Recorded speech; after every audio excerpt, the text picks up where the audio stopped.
You're listening to an Airwave Media Podcast.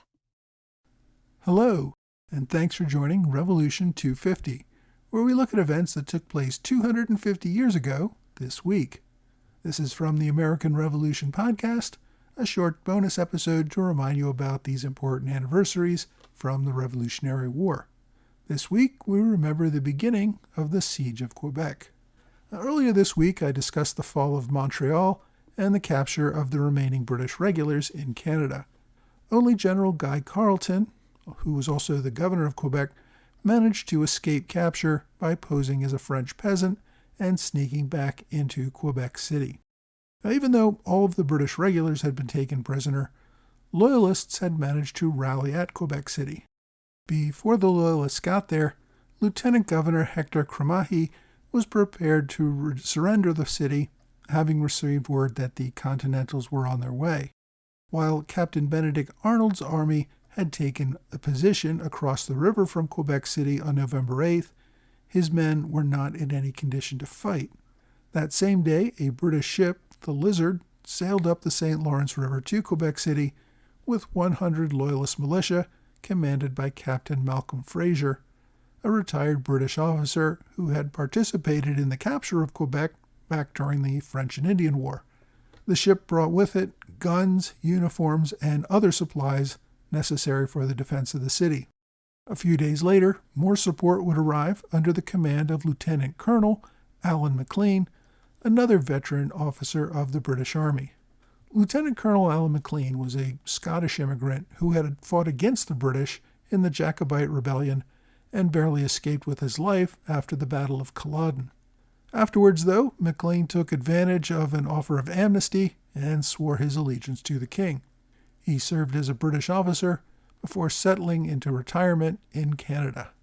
At Carleton's request, Maclean had raised his own army, made up mostly of former Highlanders who had also settled in Quebec.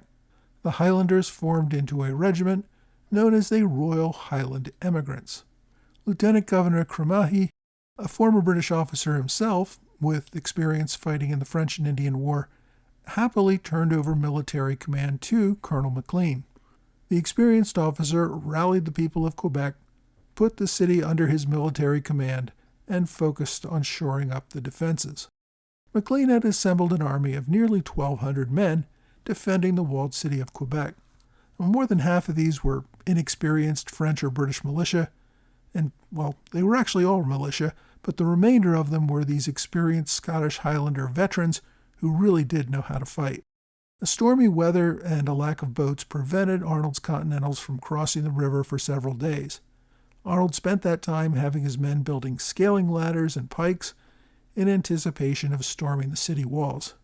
This delay, however, gave Maclean's Highlanders time to prepare the defenses of the city. Finally, on November 13th, Arnold managed to cross his army secretly at night and take up a position on the Plains of Abraham, just outside the Quebec City walls. Arnold had finally made it to Quebec, but his arrival was too little too late. About half of Arnold's army had turned back and returned to New England, believing it was suicide to continue their efforts to cross the Maine wilderness. So when Arnold arrived at Quebec, he only had with him about 700 men. Even so, Arnold noted that if he had made it to Quebec City just 10 days earlier, before the arrival of Fraser and Maclean, he almost certainly would have taken the city. But with the defenses now in place, Arnold could not justify a direct attack on the well-defended city walls, at least not until reinforcements arrived. Arnold paraded his men in front of the walls, taunting the enemy. He hoped he might encourage the defenders to advance onto the field and fight them, as the French had once done during the French and Indian War, but the defenders would not cooperate. They remained behind their walls, simply watching the enemy and taking a few pot shots. Now, the main army under General Montgomery had to join with Arnold's force before they could go on the offensive. Montgomery, however, was having his own problems in Montreal. Many of the New England officers were chafing at having to take orders from a New York general.